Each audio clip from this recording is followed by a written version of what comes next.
Kita ngomong tadi tentang kota gaib Saranjana dari Madura. Sebenarnya ada dua perbedaan kutub Mas D. Mas D ini kenapa dingin? Karena sudah ada di alamnya, sudah ada di kotanya. Jadi kalau ibarat kata maaf nih. Ini loh bulu kutub iya, ini badannya Mas D loh. Begini loh Mas. Oh gitu. Ditekan. Bahkan yang informasi yang sempat saya tangkap, dia sebenarnya nggak ngerti. Nanti saya mau di mana ya, mau gimana ya seperti itu.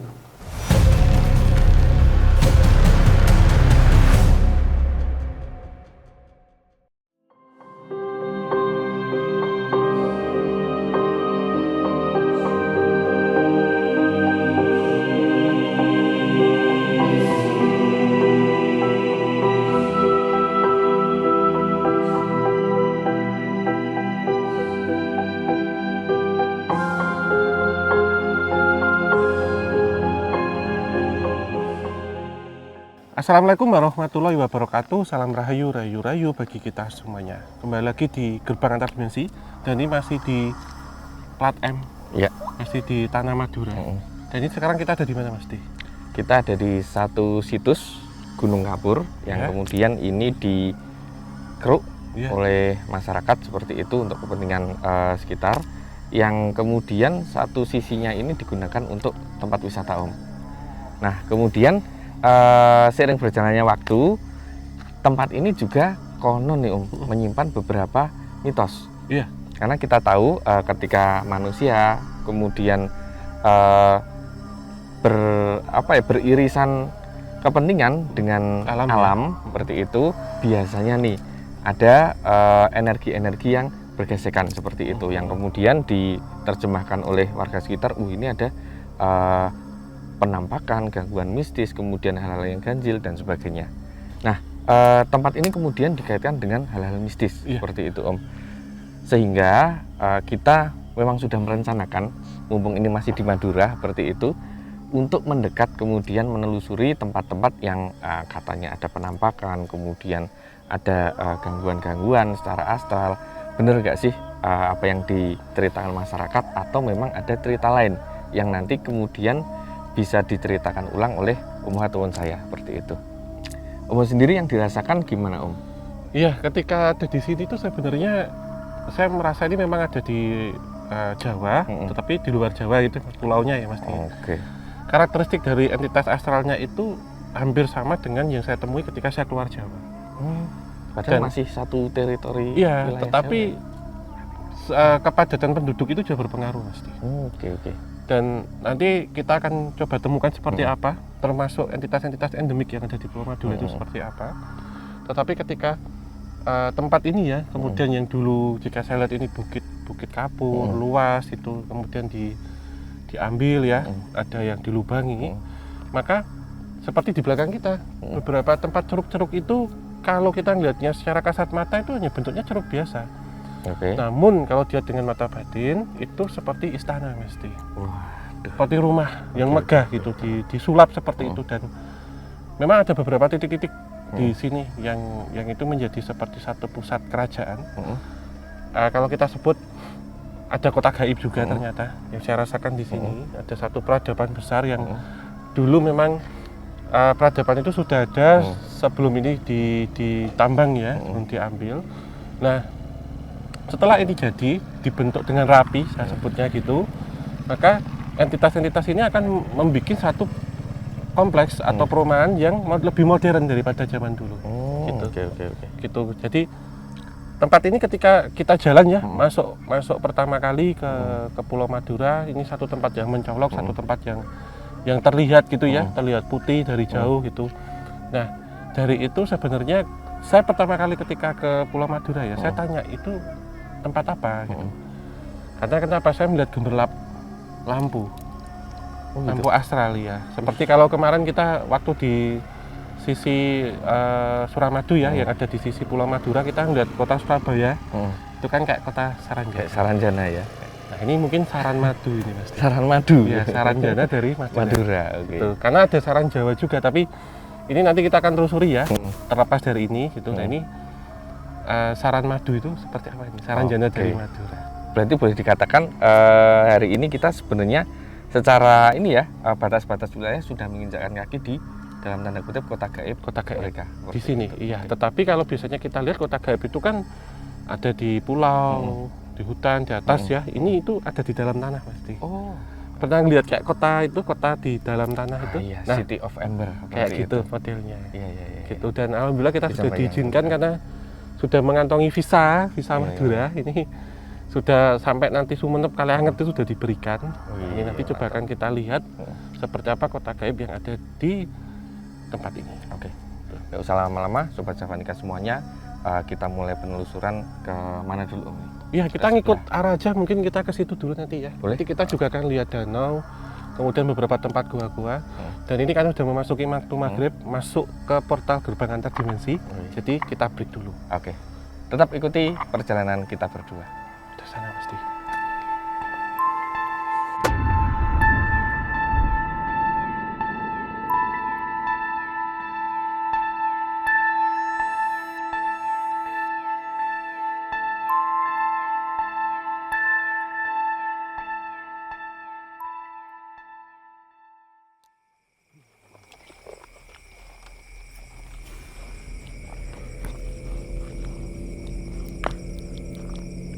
Oke, kita sudah ada di satu titik awal ya Om. Iya. Menurut beberapa keterangan, ini tadinya merupakan titik awal pengerukan seperti itu. Kemudian pada saat pengerukannya udah selesai, ini kemudian tergenang air karena ada air hujan juga, kemudian ada mata airnya. Sumber ya. Sumber. Karena ini kemarin ada kemarau yang cukup panjang sehingga airnya surut, hampir kering atau asap seperti itu. Nah, yang Om rasakan nih, Iya. apa nih? Tentunya karena ini kan terjadi karena tadi ya penggalian ya Mas ya, atau gambarannya kayak ground zero ya. Jadi saya tidak merasakan kemudian ini ada istana ataupun ada pemukiman gaib di sini, tidak. Namun tempat ini ya itu kan memang dipergunakan untuk rekreasi ya pasti. Tapi rekreasi itu tidak hanya untuk bangsa manusia, tetapi juga untuk bangsa astral. Oke. Gitu. Jadi ketika siang itu memang untuk manusia datang ke sini, ketika malam itu menjadi entitas astral datang ke sini gitu. Dan walaupun ini sudah tergenang ya, kering ya, tapi saya merasa ini masih tergenang pasti. Jadi dual energinya itu masih kerasa. Oke. Dan apa ya, saya melihat beberapa entitas yang ini dulu kan kita ada di bawah ya ini sebenarnya. Ada satu entitas yang masih menggunakan lokasi ini itu untuk melintas, untuk berjalan gitu. Gitu karena di opening tadi kita bilang tentang kota gaib yang ada di dasar tanah. Ini pun masih saya melihat masih menjadi satu perlintasan. Ini yang pertama. Kemudian yang kedua, saya melihat sesuatu hal yang unik banget. Ini kayak liliput pasti banyak banget. Liliput itu manusia makhluk pendek, ini ya? kecil, tapi bukan kerdil. Dia seukuran kita, tapi mungkin 1:88. Di sini Mas, jadi mengintip di balik kayak ini ya, kayak cerita-cerita peri-peri gitu ya. Iya. Di semak-semak kemudian ada yang iya ngintip kecil, kayak mungkin gitu. seukuran ini center saya. Iya. Banyak banget. Dari tadi sempat saya sebelum mulai tadi duduk di sebelah sini gitu. Itu apa Om? Entitas endemik atau memang bawaan atau bagaimana? Endemik itu Mas. Endemik. Iya. Jadi ini yang kalau ketika saya keluar Jawa ya, satu khas yang sering saya temukan tuh itu. Oh, gitu. itu. Iya. Boleh dibilang apa ya, kalau saya ikut dalam tanda kutip ikut coba ngerasain lah. Coba Mas D, ini bahkan bisa diajak komunikasi lucunya Mas D. Iya ya. Coba Mas D tarik satu. Mungkin kita mendekat ya enaknya Boleh. ya. Gimana? Kita coba Kameraman bisa ya? Nah, kita coba cari. Dan mereka juga tidak takut dengan kita. Karena niatnya baik ya Mas. Coba di sela-sela sini Mas. Ini banyak banget. Kayak ini seukuran Barbie. Coba Mas D. Satu ya. Siapakah beliau ditanya. Nanti saya ini coba untuk yang lain, entitas-entitas yang lain yang coba mendekat. Ini bukan cuman mendekat ya. Yang saya rasakan kayak kita itu dikumpulin dulu. Iya, Pada kecil-kecil bermunculan lucu-lucu. seperti itu. Jadi memang mereka itu layaknya kayak kalau saya bayangkan itu makhluk-makhluk fantasi seperti itu. Iya, Ketika kita membayangkan dunia fantasi, negeri dongeng, ada jamurnya, kemudian di situ ada rumah-rumahnya, ya mereka itu seperti itu. Iya. Kemudian saya tidak tahu itu sosoknya itu pakai pakaian atau itu kulitnya, tapi andekan itu pakaian tuh kayak ada kayak rumbai-rumbainya gitu loh. Iya, iya. Warna apa Mas? Putih ya saya lihat. Ini kayak warna-warna Tanaman. Warna-warna tanaman gitu Om. Coba Mas ini komunikasi bisa Mas ya mereka. Nah saya coba untuk yang di sini, yang di kapal-kapal ini nanti, untuk ngelok mereka nggak pergi dulu gitu. Mereka walaupun kecil, ini bisa ini Om, punya sifat menjaga. Jadi ini kan tanah mereka, jadi ada sifat-sifat konservatif, tapi bukan masalah gaib-gaib supranatural. Ini lebih ke alam seperti itu, benar banget. Sehingga ketika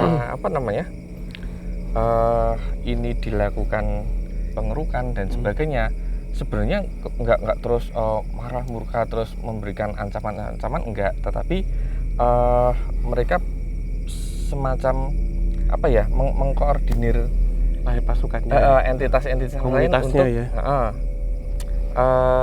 kayak ada yang minggir, kemudian ada yang dia tahu nih. Saya coba membahasakan saya sebagai mereka ya Om. Aku tahu nih ketika ini digali, ketika ini dikeruk, ada beberapa yang bakal rusak. Kemudian ini akan mengganggu kestabilan alam, terutama lingkungan yang ada di sekitar sini. Kalau ini nggak stabilnya melebihi batas, ini akan berdampak ke frekuensi mereka dan frekuensi manusia juga, sehingga kita ini mengambil peran untuk, walaupun sudah dikeruk, kami tetap berusaha semaksimal mungkin untuk menyeimbangkan seperti itu. Sehingga mungkin ya ini kan kering nih, tapi beberapa genangan-genangan air ini masih dalam tanda kutip dijaga ininya. Ya, dan ini eksistensinya masih hidup Mas. Kenapa demikian? Karena sudah melewati muka air tanah sebenarnya. Dan ketika penggaliannya itu sudah memasuki muka air tanah, itu memang harus dihentikan. Karena memang tidak boleh diteruskan, nanti bisa terjadi hal yang tidak diinginkan. Bisa itu memotong seperti lajur. Ini ya, mungkin ini misalkan ya, seperti sungai bawah tanah yang ada di sini.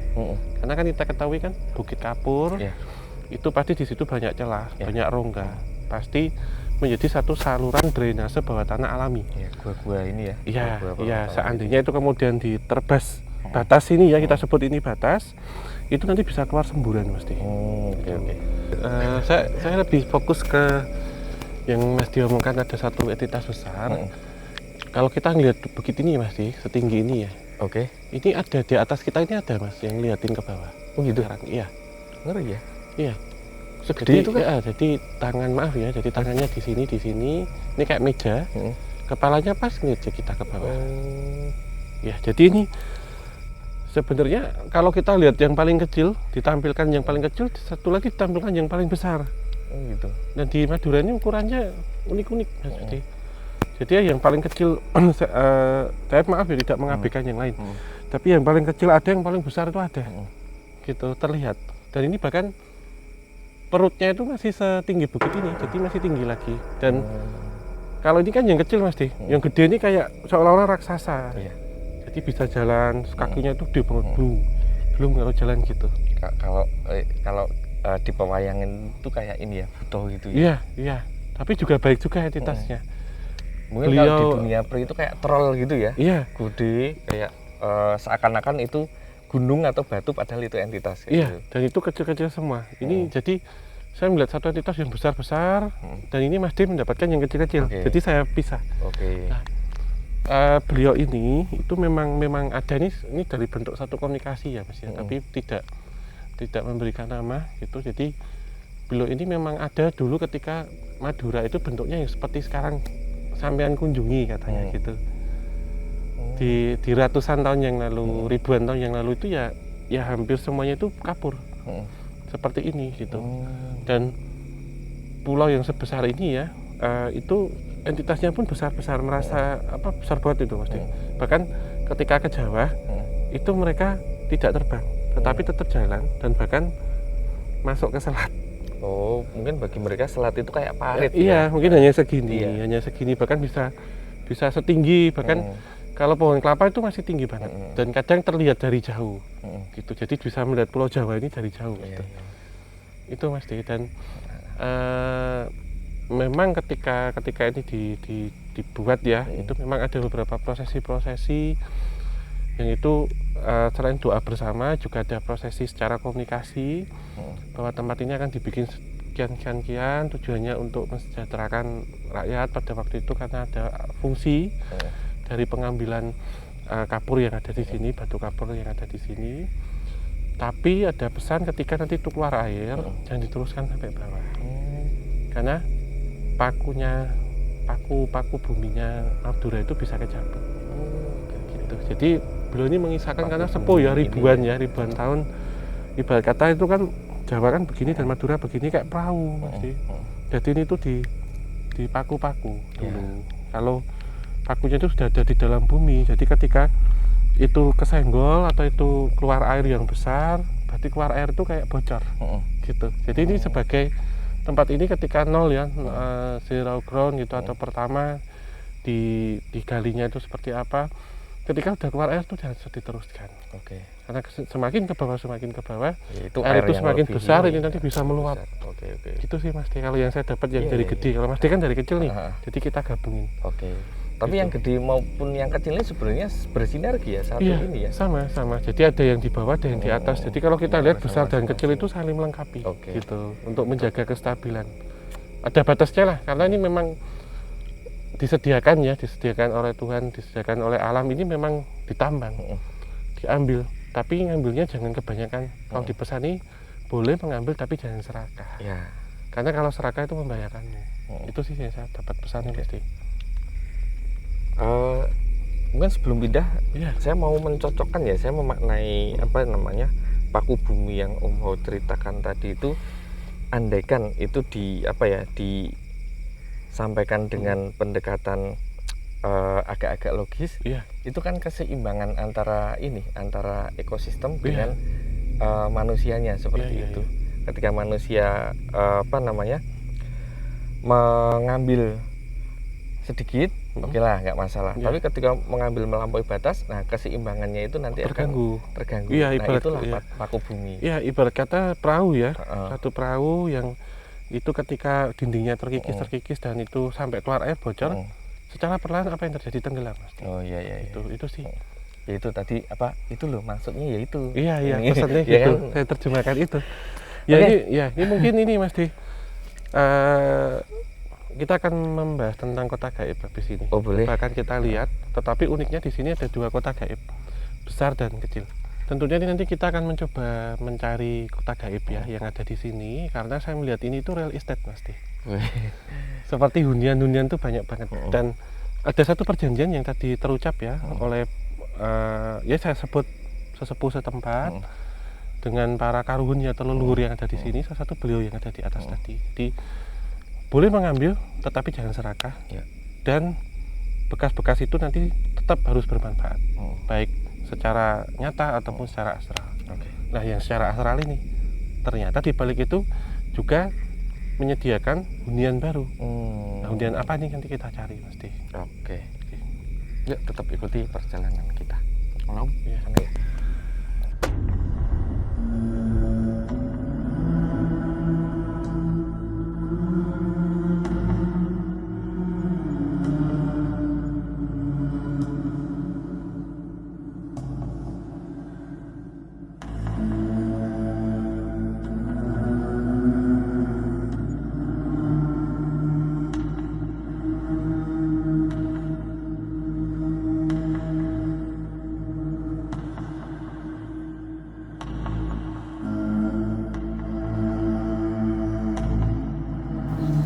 Ini Mas Di, sesuai yang tadi kita omongkan waktu di danau yang mengering ya.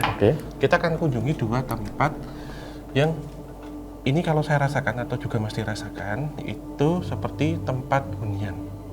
Tapi ini kita kunjungi tempat yang huniannya itu lebih sempit. Jadi kita akan berikutnya kita kunjungi yang huniannya lebih luas. Nah ini saya dulu, sebelum nanti saya lempar ke Mas Di. Boleh. Mas Di ini mulai untuk download ya. Oh gitu. Ya, kalau yang saya rasakan di sini ini kan lebih merasa seperti saya memasuki bangunan terbengkalai. Jadi entitas-entitas yang ada di sini itu bermacam-macam. Oke. Ada yang berbentuk seperti api atau banaspati. Kemudian biasa kalau yang di sini itu ya model-model gondoruo mesti. Kemudian ada, saya tidak bisa mendeskripsikan itu sosoknya apa, tapi ini khas untuk tempat-tempat yang jarang sekali terjamah dan ada di luar Jawa. Gitu, salah satunya entitasnya itu seperti kapas media atau seperti awan, itu terbang, terbangan gitu. Dan saya melihat satu ini ya, orang dengan apa ya mesti hampir menyerupai seperti reptil. Seperti reptil, tetapi itu kering mesti. Jadi kayak maaf ya kayak kodok, bukan kayak katak tapi kayak kodok. Itu yang tadi nempel di atas, tapi terus kemudian kan ada cahaya lari. Nah, itu sih mesti. Nah yang unik itu yang tidak bisa diwujudkan itu tadi, tapi bentuknya itu kayak awan tapi berubah-ubah. Tapi itu bukan ini bukan apa namanya kayak energi acak seperti itu, atau memang itu ya memang bentuknya seperti itu? Bentuknya seperti itu, karena tidak semua entitas yang ada di sini itu terkontaminasi dengan hawa manusia. Oh, gitu. Dan saya mendapatkan satu informasi ya dari ruang sini, nanti coba kita akan ke sana. Banyaknya tempat-tempat yang kemudian seperti pohon ditebang, bangunan terbengkalai yang diaktifkan kembali, atau tempat-tempat yang mungkin bukit atau gunung yang dulu mereka tinggal di situ dari kecil sampai besar ya, ditebas, digali, masuk energinya ke sini pasti. Jadi ini seperti tempat untuk apa ya, menampung suaka gitu ya, atau singgah gitu. Oke. Dan keluarga itu sih pasti.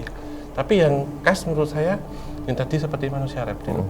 Kemudian yang kedua energi itu. Nah ini versinya Mas D seperti apa, dan habis ini Mas D arahkan kita kemana? Ada suara. Iya, sama saya dengar. Ya, mungkin kita ke sana Mas D. Boleh. Untuk Mas D ini berbeda dengan saya. Kalau saya kan menggunakan unsur udara ini untuk merespon. Kalau Mas D ini menggunakan unsur tanah Mas D. Oke. Karena kan kita casnya kan air ya, cuman nah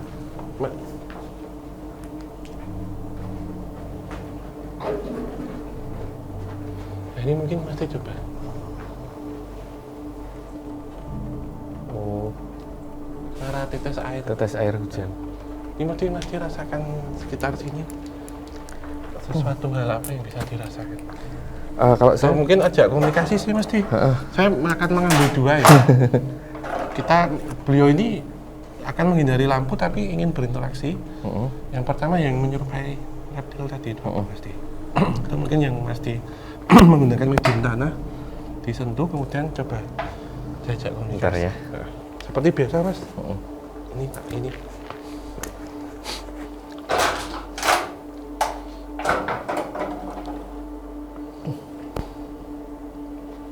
Jadi ada dua, sebenarnya ada dua ekosistem di sini Om. Yang ini endemik ya. Mohon maaf ya, kita mengesampingkan yang lainnya gitu, karena ini di Jawa pun ada gitu. Oke. Ada yang memang umum seperti itu, tapi ada yang memang penghuni asli sini. Jadi entitas ini, energi yang saya rasakan relate banget dengan lingkungan sini. Sehingga saya anggap oh ini memang yang asli sini, yang endemik seperti itu. Kemudian kalau secara sosok sepertinya ini mengambil sosok-sosok dasar sosok-sosok yang ada di alam seperti hewan, ada yang seperti tumbuhan tapi itu bergerak seperti itu. Kemudian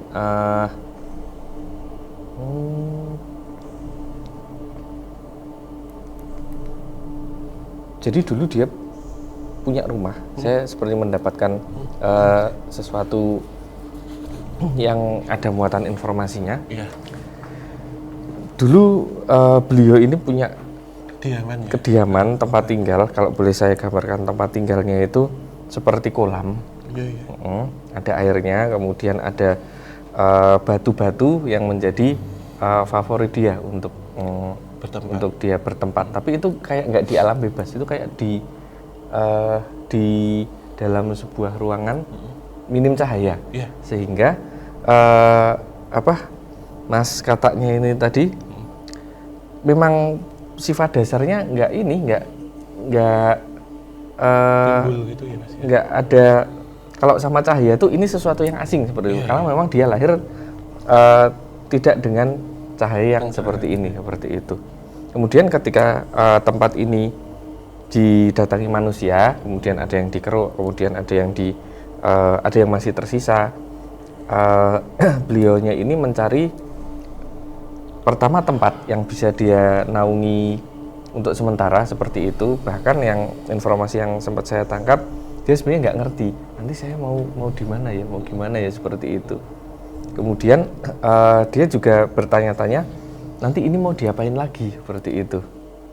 Saya kurang tahu apakah sebelumnya terjadi komunikasi antara manusia yang datang ke sini dengan perwakilan entitas yang ada di sini. Kemudian dia juga mencari kayak semacam teman. Dia jadi satu entitas yang agak terasing. Tadinya tuh dia sudah punya tempat nyaman, terus ternyata entitas ternyata banyak. Yang seperti ini juga banyak, tapi kok beda dengan saya? Ini gimana, seperti itu? Iya. Jadi memang ada rasa seperti itu gitu ya. Kalau secara keseluruhan sebenarnya yang ada di Madura ini sebenarnya campuran antara perwujudan semi manusia dengan lingkungan sekitar, Mas, alam gitu. Iya. Gitu. Setuju. Jadi ada perpaduan, dan yang unik itu ada beberapa yang bentuknya seperti kupu-kupu. Jadi sebelumnya kita lihat ada yang kecil-kecil ya Mas, kayak liliput gitu. Ada yang menyerupai tanaman bunga-bungaan, itu juga sih Mas. Kayak batu juga ada. Batu ya, termasuk gumbalan-gumbalan. Iya. Nah ini saya juga merasakan ini Mas di ruang sebelah. Kita coba ke sana. Ada sesuatu hal yang seperti yang pembentukan tempat ini gitu Mas.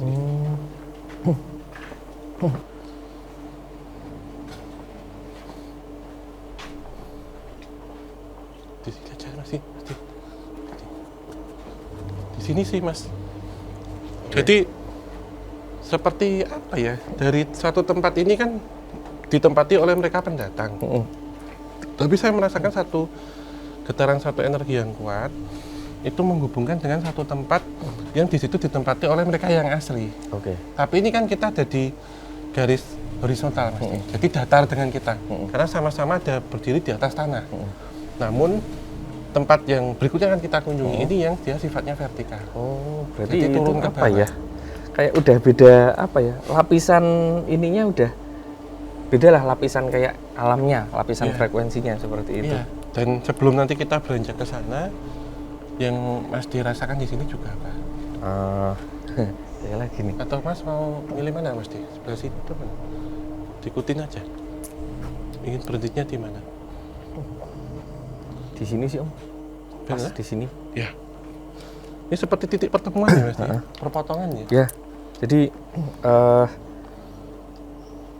ada dua, yang satu entitas yang sudah sering kita jumpai, sering kita kenal seperti itu. Yang satu yang memang tadi energinya sangat relate dengan tempat ini, yang saya katakan penghuni asli sini. Nah, ini seperti batasnya seperti itu. Memang ada untuk yang asli ini ada kayak sifat-sifat yang saya rasakan itu seperti introvert, seperti itu. Tertutup. Jadi ketika melihat lampu tuh gini. Tidak mau dieksplor terlalu jauh seperti itu. Cuman yang dari luar kemudian dia singgah di sini, ini kayak saling penyesuaian seperti itu loh. Kayak ibaratnya ada orang pendatang masuk ke teritorialnya. Nah, ini gimana nih? Mau mampir atau mau tetap di sini atau mau pergi seperti itu. Jadi campur seperti itu. Iya, kalau di sini itu masih hitungannya kasar Mas. Jadi masih ring 3. Iya. Tadi yang kita kunjungi sebelumnya ini kebalik ya. Jadi di sini itu kita ring 3, kemudian yang sebelumnya itu ring 2. Nah, habis ini kita akan kunjungi ke ring 1. Iya. Itu dan tidak sembarangan. Jadi nanti coba kan kita cari portal penghubungnya apa. Karena saya merasakan di sini itu ada satu portal yang mengarahkan kita ke berikutnya seperti apa. Namun ada keunikan Mas. Keunikan apa? Sobat Javanica ikuti kita. Di sini kita akan cari. Oke. Karena ini kan masih ada ventilasi ya. Di sini kita benar-benar masuk Mas. Waduh. Oke. Jadi seolah-olah kita masuk ke perut bumi. Iya. Tapi aman kan? Aman. Oke. Kita Oke, Sobat Javanica, kita lanjutkan perjalanan.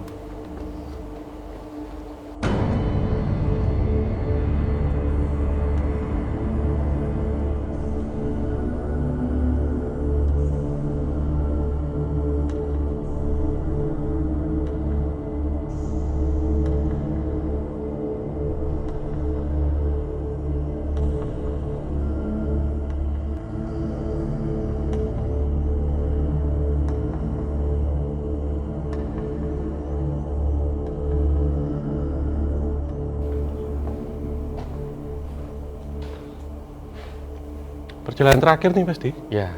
Yang lebih luas ya daripada yang tadi. Kalau tadi kan kita bicara air ya, digali kemudian ada air, kemudian di sini ini sudah jadi kayak apa ya Om? Labirin iya, kayak gitu. Kota bawah tanah. Kayak ini aku bayangin kayak peradaban zaman-zaman Neanderthal gitu loh, zaman-zaman manusia prasejarah. Kemudian kok ini ya? Harusnya Iya. ketika kita berada di dalam sini kan panas, udara kan terkungkung di sini, tapi kayak celekit-celekit kayak es gitu loh Om. Anyep-anyep gimana gitu loh. Ya, kalau yang saya rasakan mungkin kebalikan dari Mas Di. Kenapa? Penuh tempat ini. Tapi aku kayak kedinginan kayak. Iya, saya lebih ke penuh. Sebenarnya ada dua perbedaan kutub Mas Di. Mas Di ini kenapa dingin? Karena sudah ada di alamnya, sudah ada di kotanya. Waduh. Posisimu. Oke. Sementara saya kenapa panas? Karena saya dikerumuni oleh mereka. Tapi masih ada di alam sekarang. Oke. Yang membedakan itu. Nah, ini nanti mungkin Mas Di akan coba masuk ke dalam. Itu seperti apa? Melihat kehidupan di sana, saya komunikasi. Nah, ini sebelum nanti Mas Di sembari jalan nih Mas Di download ya. Ini tambah dingin loh, bener. Aku tambah Kalau dingin ini. Ini Mas. Kamu keringatan? Iya, jadi kalau ibarat kata maaf nih. Ini loh bulu kuduk ini badannya Mas Di toh. Digini loh Mas. Oh gitu. Ditekan. Gitu.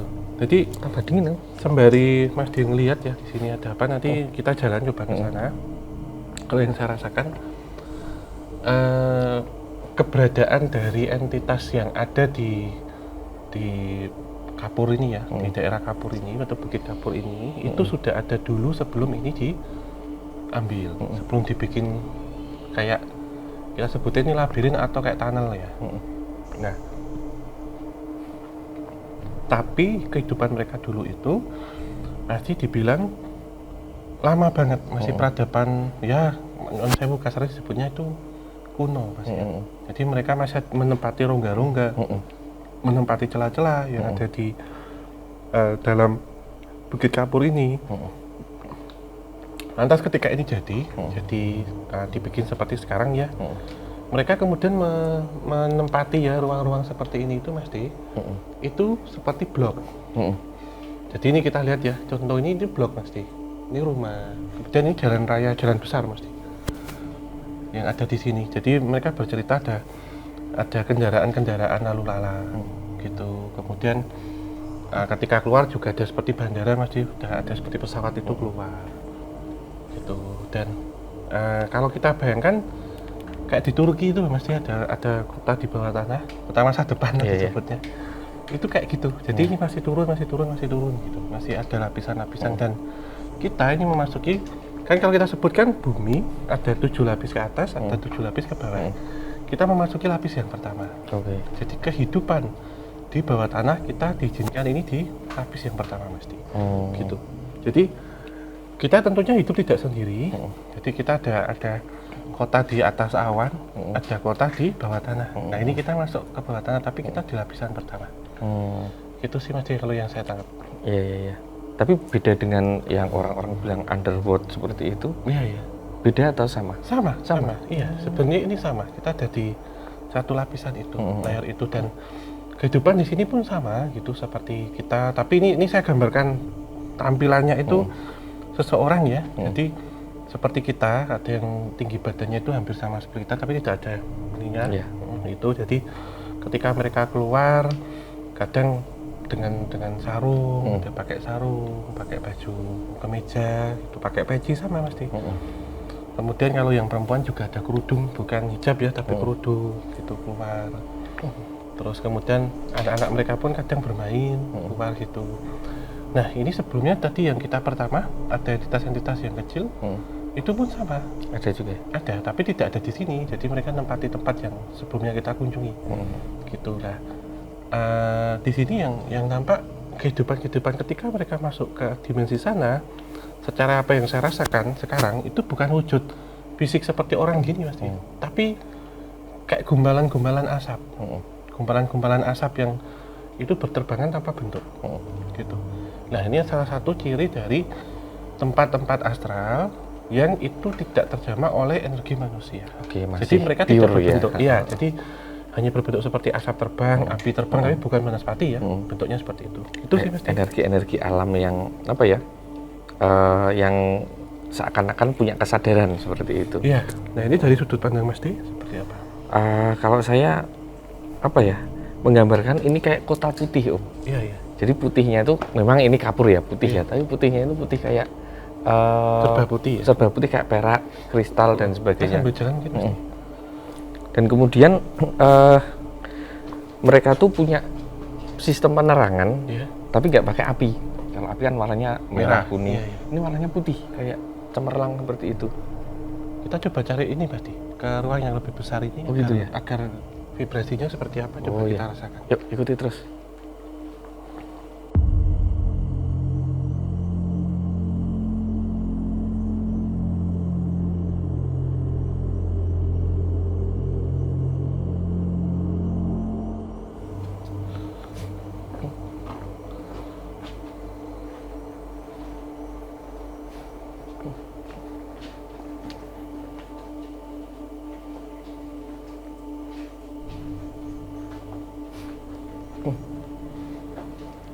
Saya tertarik sama tiang ini Mas, nggak tahu kenapa. Kenapa Om?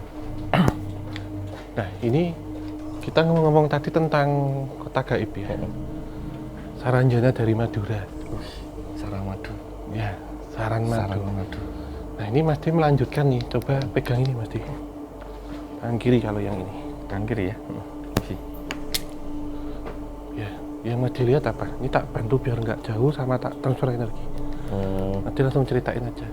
Kecanggihannya itu seperti apa gitu kotanya. Wih, dingin loh. Asli dingin banget. Ya, ini saya sudah dingin juga Mas D.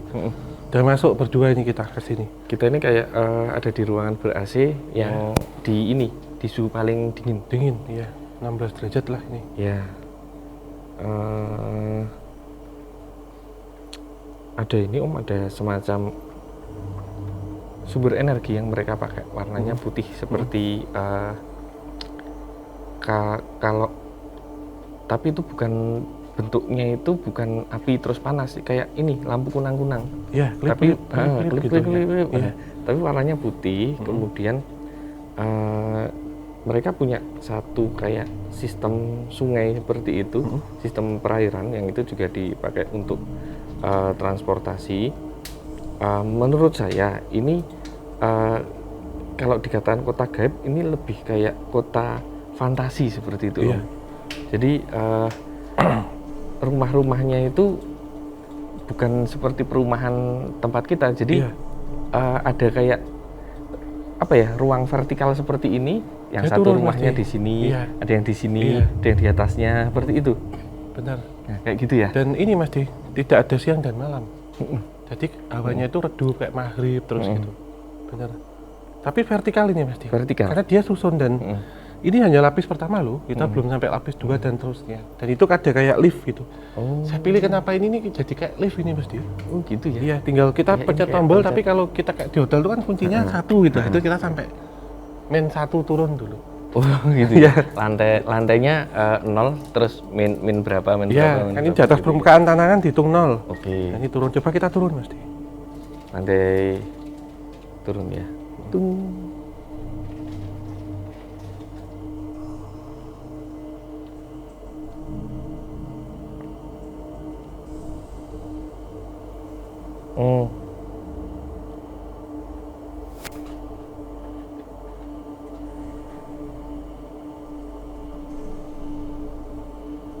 udah di sini aja.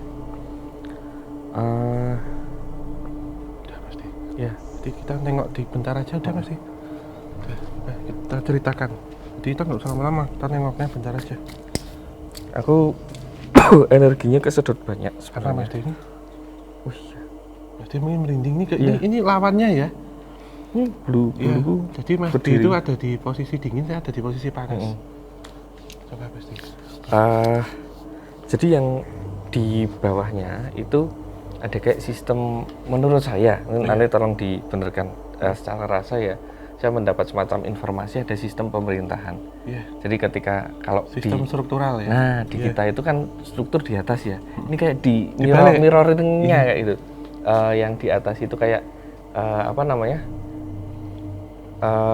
rakyat sipil biasa, kemudian di bawahnya ada beberapa kerja seperti itu. Nah, yang makin bawah sudah kayak sistem pemerintahannya pemerintahan, seperti iya. itu. Dan ini juga Mas Di, ini kalau kita lihat tuh ada dusun, kelurahan, kecamatan, kabupaten atau kota, kemudian provinsi, negara.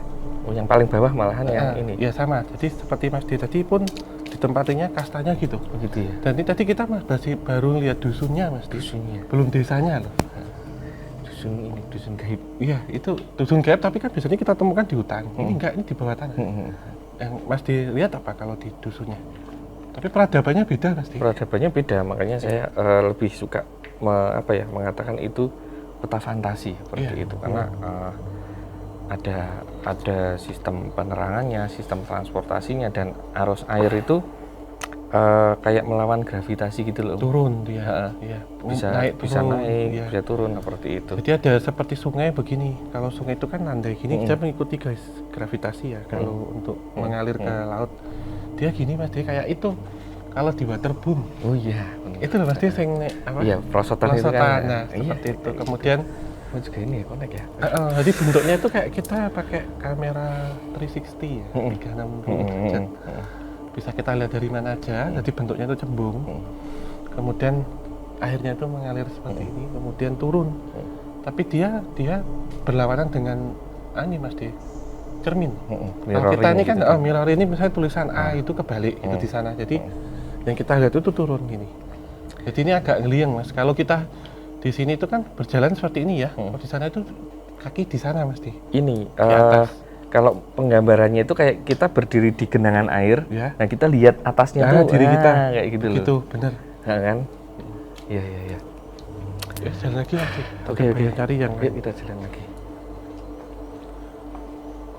Ini tentang kendaraan-kendaraan yang Mas Di bisa lihat apa?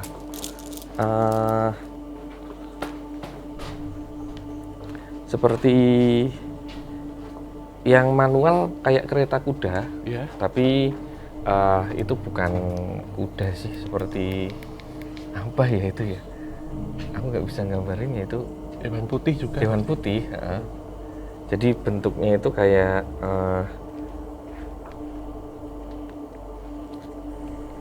kayak gini, kayak perahu, Iya.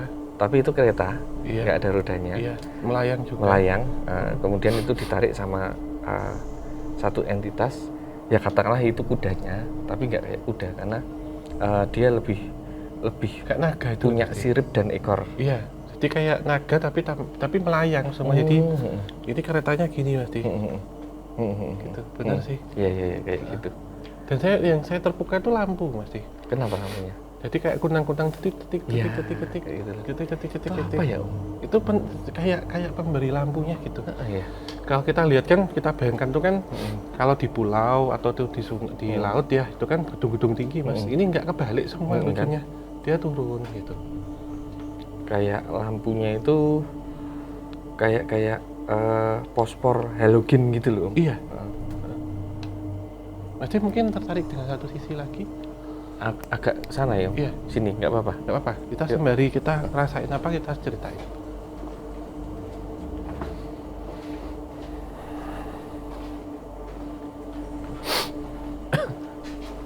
Kemudian juga ini sih Mas Di, ditunjukkan ada beberapa makhluk yang mereka itu tingginya tidak terlalu tinggi seperti manusia ya. Jadi segini, yang mendiaminya pun sama.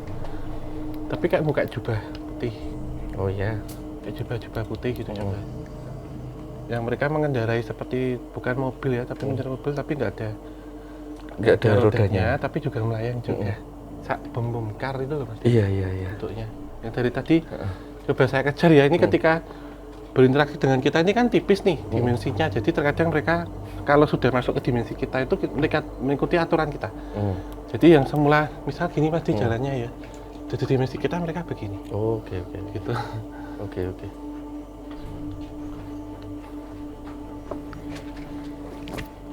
Tadi mungkin ngerasain tanahnya Mas Di. Belum kita ini, oh ini ada, kalau ini masih apa ini Mas Di? Ada kelapa. Coba Mas, ini kayaknya gerbang deh Mas, pintu deh. Coba Mas Ini ya? ambil tanah bawa kayak kemarin pakai tangan kanan.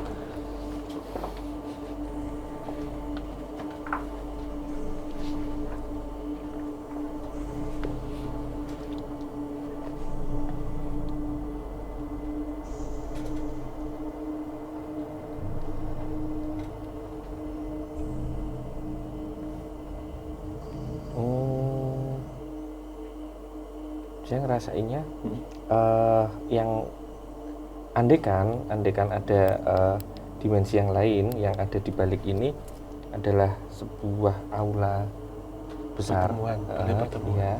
Ya pendopo gitu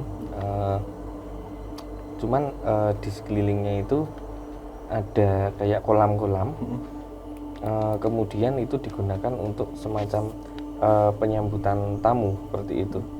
Jadi bukan inti kota gaibnya, tetapi kayak memang tempat transitnya, rest area. Ya. Nah, ketika dalam tanda kutip memenuhi syarat untuk bisa masuk, kemungkinan diizinkan untuk masuk lebih dalam. Tapi kalau memang tidak di bahasa Jawanya tidak dikersake, ya tidak bisa nembus. Kalau dipaksakan nembus nanti akan ketemu jalur portal yang itu malah bikin ini tersesat. Jadi kayak ini tuh memang portal ke sana bisa jadi, tapi ini juga ngeling dengan portal-portal lain yang tidak akan sampai kepada kota yang tadi sempat kita ceritakan gitu. Kalau Om gimana? Iya sama mesti. Jadi kayak tapal batas ya, tugu pembatas ataupun imigrasi lah gitu, perbatasan border. Jadi saya merasakan memang banyak sekali percabangan Mas Di. Percabangan itu yang dia bisa menghubungkan dengan dunia vertikal turun, ataupun dia bisa masuk ke dunia dunia berikutnya ya yang ada di perairan. Tapi ada juga gerbang antar dimensi atau gerbang gaib yang menghubungkan dengan wilayah gaib yang lain. Jadi kayak tersentral gitu loh Mas. Ada satu titik. Tapi ketika makhluk astral, jadi tidak hanya kita ya, makhluk astral yang tidak ada kaitannya dengan penghuni, jadi tidak memiliki KTP sini gitu, itu pun bisa ketika masuk harus pakai perizinan dulu. Nah ini berkaitannya dengan yang tadi kita kunjungi sebelumnya, karena kan berbeda deskripsi ya. Kalau yang sebelumnya untuk menampung beberapa entitas-entitas yang itu hadir seperti dari luar Mas Di. Karena curug-curug itu dimanfaatkan untuk misalkan ada entitas yang dia sebelumnya meninggali suatu rumah kosong, pohon besar, ataupun gua gitu ya. Ketika ada curug itu diisi Mas Di. Nah kalau di sini itu endemiknya asli. Nah ketika mereka mau memasuki sini itu harus memiliki seperti surat pengantar.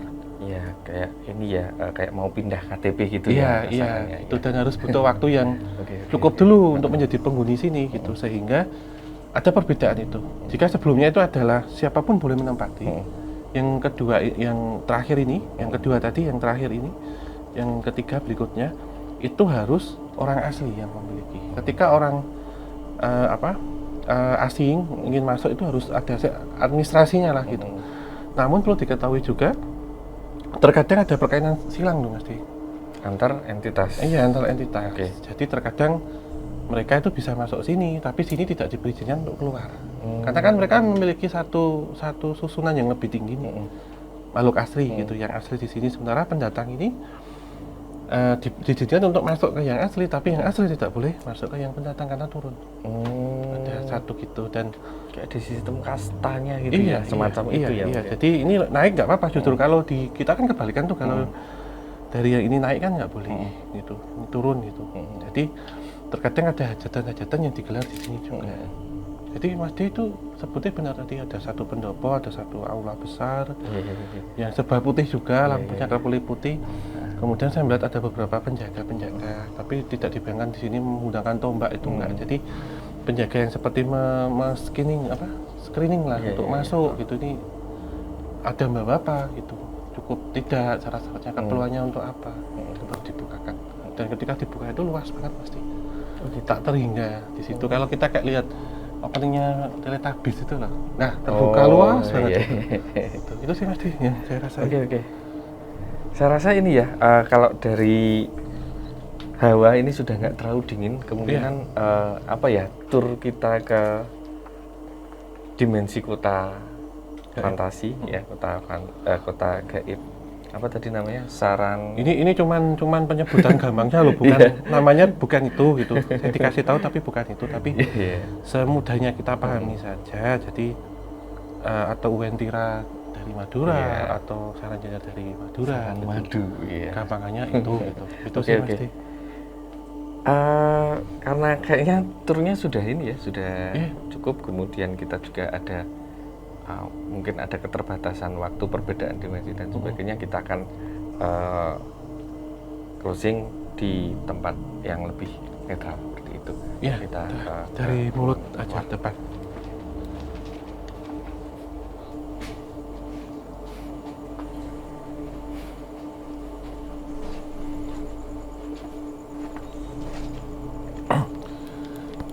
Nah, tempatnya itu gambarannya kayak gini tadi tuh Mas D. Oh iya ya, mirip-mirip ya. Ya sekilas gitu gambarannya, tapi dengan pencahayaan lampu serba putih dan gemerlap sangar ya. Iya, jadi bentuknya itu kayak Art Deco gitu.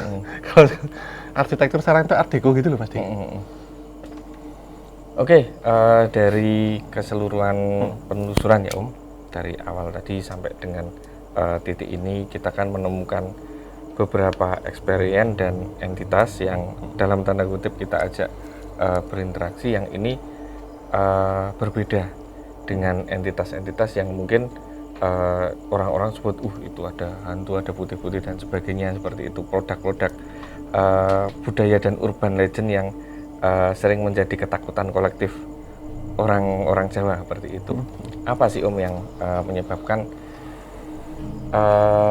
kita berpotensi untuk menemukan entitas yang boleh dikatakan ini entitas origin asli dari tanah tersebut? Iya, sebenarnya kan kalau kita sebut entitas astral atau digambarkan makhluk gaib ataupun hantu, itu kan produk budaya pasti. Jadi setiap tempat itu memiliki penggambaran, baik itu secara mitos ya, mistisnya, ataupun secara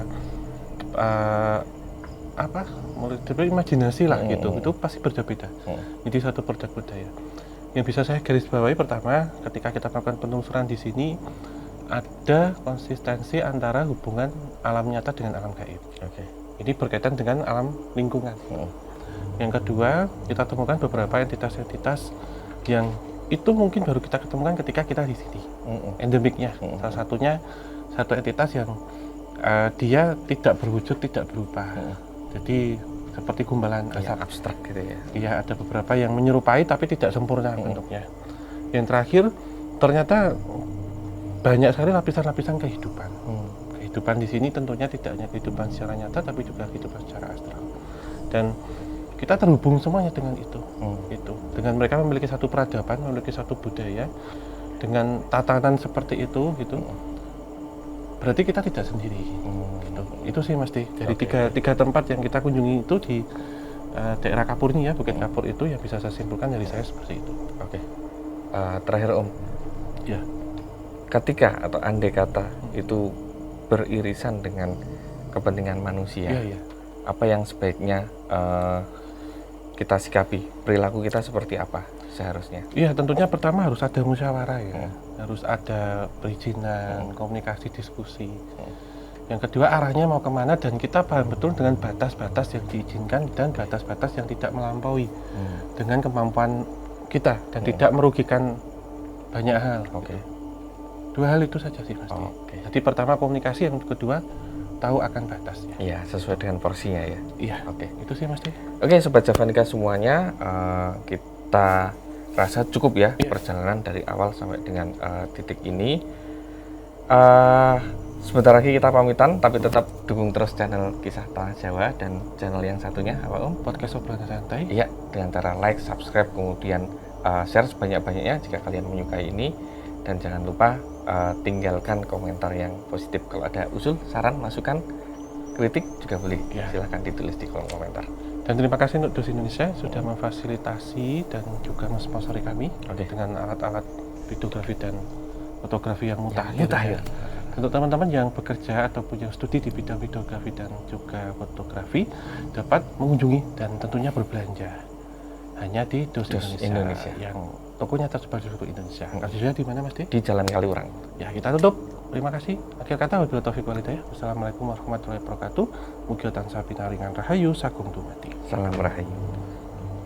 Ya Mas D. Oke.